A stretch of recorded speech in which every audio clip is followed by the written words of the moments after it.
Hello everybody, it's Scott here from HeyUGuys. Welcome back to the channel. It's been a long time since we've done one of these. If you don't already, make sure you subscribe to our YouTube channel and give us a like on this video and give us your comments after what we're going to talk about, which is a new film written by and starring and produced, I think, potentially, Mr. Tom Hanks, entitled Greyhound, which is on Apple TV as of this Friday, July the 10th. This was going to have a theatrical release in June, but unfortunately, because of what's going on, the cinema's closing. Apple bought this movie, I think, for a cool sum of $70 million, which is just madness. But hey, it is the world we're living in right now. So we're going to chat about the movie and give it a little review. On today's episode, I'm joined by Linda Marek. Hello. And Stefan Pape. Hi. As you can see from the other videos that we've done, we're all wearing the same clothing, but hey, that's the nature of the beast. We're all busy doing other things. So yeah, this is going on Apple TV in the US and the UK, and I think all around the world. And it was going to have a summer release. Someone had written the other day that it was going to be the big dad movie of the summer, which is probably about right. But alas, unfortunately, cinemas still aren't reopening, and Apple have bought it as part of their new ongoing original slate. So Stefan, Greyhound, tell us a little bit about this, because the poster looks very intriguing.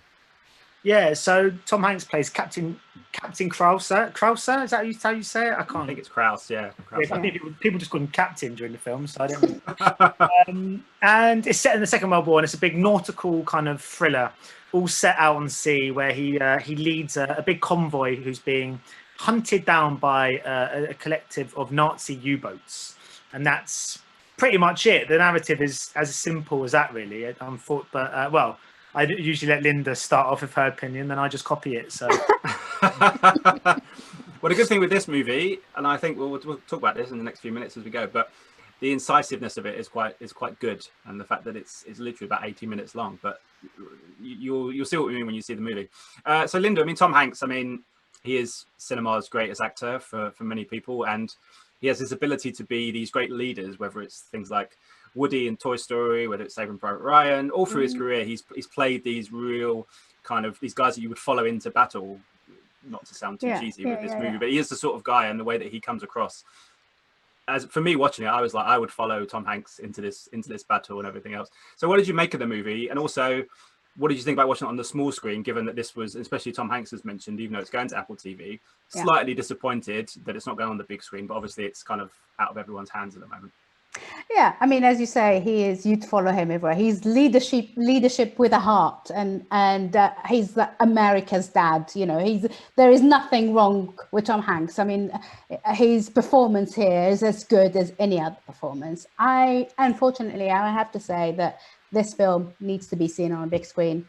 It really does not work at home, unless you're one of those people who has a screening room at home with a massive screen and good sort of speakers. This is a film made for cinema. This is why I say to all the people who think cinema would be over one day and we'd all watch films at home, no, this is what cinema was made for, big screen. This is, if you looked up the definition of dad movie, you'd have this film sat right next to it. And it's unfortunately for me, it was just too much action, and I could not get into it. And I really genuinely think, I love war movies, genuinely think if I had been on a big screen, I would have got into it a bit more than that, and I would have been sort of really completely seized by the sort of the colossal work that's been into making this. And it looks brilliant. I mean, there's lots of CGI obviously, but there's also lots of action, and unfortunately I just don't see this. I can't see people sitting at home and watching this for entertainment. I could see them paying their money and going to see it in the cinema. And I'm really hoping that once the cinemas open, I'm hoping that Apple might actually find it in their heart to give this a second life on the big screen. Having said all that, and the film itself has this pedigree written all over it. Obviously, you said, you know, Tom Hanks produced it, written it, and starred in it. But it's also an adaptation of C.S. Forrester, who wrote, incidentally, one of my favorite books of all time, which is The African Queen, famously adapted by John Huston, starring Humphrey Bogart, Katharine Hepburn. So you know, you can see the caliber of work here, and he wrote sort of Horatio Hornblower. But I find that films like this need to get a life at the cinema before they come home, and it's so heartbreaking that a film like this would be seen by people for the first time whilst they're sitting at home. It breaks my heart. It's the ethos of cinema completely decapitated, and it's annoying the crap out of me that Sony unfortunately didn't. It's made by Sony, right? Yes, it is by Sony. Sony, unfortunately didn't hold on to it and sort of wait till the cinemas opened up again. I'm heartbroken by this, to be honest with you. Yeah, I mean, Stefan, it raises a very interesting debate now, which is we've talked about this on our Instagram Live and everything else about cinemas reopening, and that, you know, there's all the focus on these two big movies, which is Tenet and Mulan, and this raises the point of, you know, as Linda was saying about cinema in the future, and this almost, Linda's kind of right, I think, in the sense that this is exactly what people seem to want, the normal public want to watch it at home, but actually this is exactly what the cinema experience is all about, and you kind of do lose a little bit of it watching this film. Do you think this is another case in the column of, yes, we need to have cinemas back, we need to be able to go back to the cinema properly and see these big movies how they were supposed to be seen? Yeah, I think definitely. I'm not necessarily saying that cinemas need to reopen soon, but I do think the Greyhound is something that should have been held back for when they do reopen. Because you're right. I don't know if it's because it's Tom Hanks and he's one of the kind of the last great kind of cinema, the icons of cinema that's still working. That it just having a new. I saw this advert for this a couple of weeks ago, and I was like, and it said kind of on Apple TV, and I was like, what? What exactly? The huge nautical thriller on TV just felt bizarre to me. This is a film this is ingrained in cinematic kind of tropes, and I remember when I went to see A Perfect Storm with my dad when I was about sort of 13 or 14, and it was just a piece of cinema, and films like that, and it's not just that it's set on the sea, but it's Tom Hanks. Exactly. Films should be just by proxy, by default, come out in the cinema first. So, but having said that, and I feel really bad saying this because I adore Tom Hanks, but this felt like I feel like I'm going to have my film sort of like membership revoked after this, but it felt like a little bit of a vanity project for Tom Hanks, actually. I felt like, because I love him so much, and I thought, you know, Captain Phillips was one of his greatest ever performances, but I just feel like the fact he wrote it and he's kind of like the hero, the camera's on his face for about 95% of the movie, and it's all very much like loads of people going, oh, Captain, you're so great, and it just lots of like really heroic him standing at the front of this boat looking out into the ocean as he kind of like brings his people back safely and stuff, and it just felt a bit too self-congratulatory, if I've said that word right. And I think when I saw I didn't know he'd written it until afterwards. When I saw his name come up in the credits, I was like, actually that ties in, because I already thought it was a bit of a vain performance. I feel so bad saying this because I love Tom Hanks, but I felt that this was Tom Hanks just being a bit like, aren't I great? But having said that, if you're as great as Tom Hanks, you would flaunt it, wouldn't you? So I am I to judge. I'm going to disagree with you just slightly there in the sort of, I think Tom Hanks would never do stuff just because he doesn't need to. He doesn't need to sort of have his ego pumped. It's not about ego. I think for him, putting his name behind something, he knows the money will be put forward. I genuinely think he really wanted this film to be made, and I think I think he would have been just as happy not producing it or putting his name next to it. But he knows very well that if there is money, having the name Tom Hanks into a movie will get that money put forward. And I'm going to give him a pass for being all over this movie. I'm going to give him a pass because he's proved himself to not be that kind of person.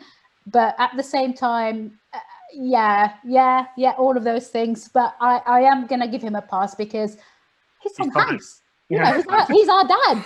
You know, he can do whatever the hell he wants. I think in terms of this project, I think I'm kind of with both of you here. I do think he is on screen all the time, and it's not like he's just on screen. The camera is on him all the time. It just floats to the, do you agree with this? And this person goes, yes, and it comes back and he's like, okay, do it then. You know, do it. Here we go. But I think he would have maybe got away with it slightly more as a vanity point if he'd have directed this as well, because it did feel, no disrespect to the director, it did feel like it was all him, as in, you know, it just felt like it was a project that he'd obviously written and everything else. If he had directed this as well, I think probably would have got more of a, would have got the pass in the sense, well, this is his baby, this is his thing. But yeah, I see Stefan's point. However, I agree with Linda also that I think because he's Tom Hanks, he's one of those people, the few people where I will just, it's fine, whatever you want to do, mate. Whatever you want to do, You put my bum on that seat, my friend. You always do. But it just, I mean, just to go back quickly to the Apple TV thing, just as to play devil's advocate, quote unquote, there's nothing to say also that Apple TV, obviously we don't know this, but they wouldn't have put it in the cinema as well if they'd have. Obviously, it was a very rushed thing in the sense of it was a product that wanted to get out there, and they thought, well, this is a good platform for it to go. In other circumstances, obviously, it would have been released, but again, there's nothing to say Apple wouldn't have, like Netflix, done a very short kind of limited release in the cinema and then gone back. This is a perfect movie to go in the cinema, even if it went to say like the Prince Charles or something. I can see loads of people going to see this if there was a 70mm, obviously it's digital, but you know, a version to see in the cinema to really kind of encompass yourself. And so that is disappointing. And even though Tom Hanks has kind of said one thing and gone back on it slightly, you can just tell that it's not ideal, but then the situation is not ideal, you know. And obviously, you know, he's been through it, legitimately been through it himself. He had the virus and everything else, so he's kind of pleased to be talking about the movie and everything else. So I enjoyed the movie. The only reason I didn't love it is because I just couldn't, this is going to sound rude, but penetrate it the same way through my laptop screen as I would if I was sitting on that big screen. I was just picturing myself at like, you know, the impact screen at the IMAX or even at Dolby or something where the sound is just so encompassing. You would have sat there for 80 minutes going, that was pretty darn good. I agree. And I think the fact that it only goes on for as long as it does is good, because this could have quite easily been a 2.5 hour epic that would have been lost at sea, shall we say. But the fact that it's so tight, it adds to the tension of what these guys are going through in this short space of time, and it's very extreme, what must have been a very strange time for them. I mean, this is a story I didn't know too much about in terms of the war and everything else, so I like always discovering stuff about the war. It's an adaptation from a fiction novel by T.S. Forrester. I enjoyed it. Maybe slightly more than Stefan did. I don't know, but it's Tom Hanks, so he always gets a part. Very, very hard for Tom Hanks to make a flop. If he's ever made a flop, has he? I mean, a couple in the 90s, granted. But Captain Phillips, Sully, now this, like I've kind of the kind of new Tom Hanks subgenre of captaining big vessels into safety. I'm done with it, and I love him, but I think I've seen him captain things now. Unless he wants to come captain Spurs. Hey, you never know. Danny Blanchflower, played by Tom Hanks. I'll be there. I feel like he needs to pick another device, though, doesn't he? Like he's done air, you know, he's done the war. He's done, you know, he always needs to be like Ford versus Ferrari or something. He's like drive a fast car or something, or be a bad guy in Fast and Furious. I don't know. The 268. Yeah. Also, very interested to see how he performs as Tom Parker in the Elvis movie that comes out next year. That will be a very interesting. He'll be great in that. In Baz Luhrmann's movie next year. We're getting ahead of ourselves. Yeah. But anyway, that's our review of Greyhound, which goes on Apple TV tomorrow, Friday the 10th of July, or today if you're watching this, available to stream through their platform. So let's do scores on the doors. Linda? I'm going to go for 3 because Tom Hanks. Yeah, 3. I've already written a review and I gave it 3 stars, and I will stick by it. I thought it was good. I think I would have enjoyed it more watching it in the cinema, but alas, you know, I'm glad we got to see it at all, rather than sit on a shelf for a year or two. Stefan? I only had 2 again. For this one. I thought the film that was pretty much unrelenting in its narrative, I found it incredibly dull, and I don't quite know how I sat there bored when a film was that as fast paced as this, and I just it didn't really do it for me. But I honestly do think if I'd seen it in the cinema and been completely engrossed by a huge big screen, it would have worked better.